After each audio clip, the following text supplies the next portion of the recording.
Hello everyone. Did you know that Biden's RTO policy really hurt retention for federal employees? Well, Trump's much more draconian full-time RTO will devastate it. So here's the thing. 2 years ago, President Joe Biden had an RTO policy saying that federal staff need to come to the office at least 60% of their time. That triggered a substantial increase in turnover rates among federal employees, according to a recent research study conducted by Mark Ma and his colleagues at the University of Pittsburgh using data from Revelio Labs. This research shows the extent of the losses and their impact on specific demographics.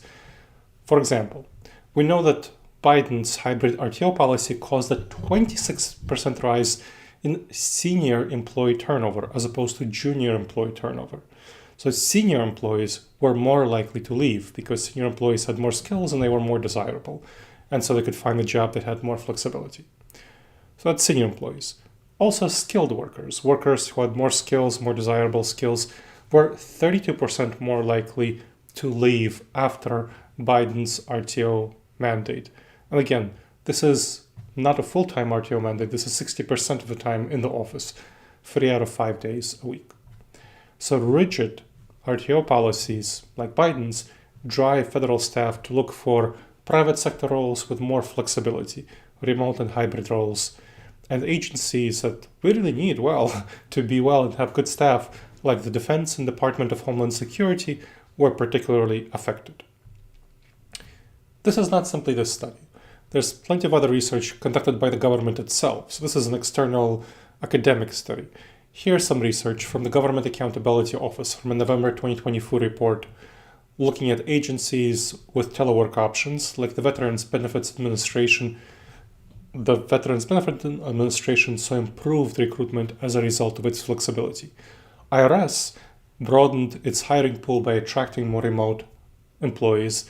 The U.S. Citizenship and Immigration Services, something that Trump presumably wants to preserve, reported increased recruitment benefits from telework flexibility, whereas the Farm Services Bureau, Farm Services Agency, which had minimal telework flexibility, had worse retention and recruitment efforts because it was so inflexible.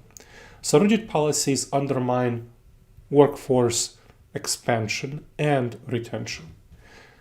We also know that telework is more productive.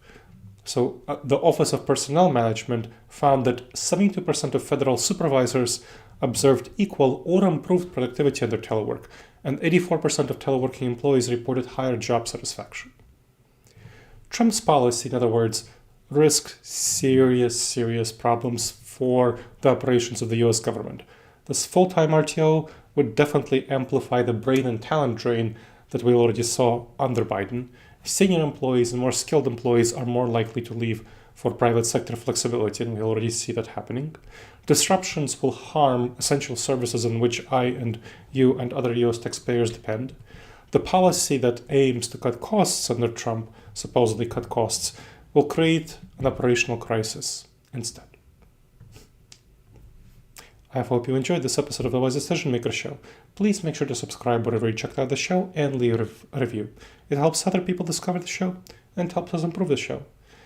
And if you have any questions, email me at gleb, Gleb, @disasteravoidanceexperts.com.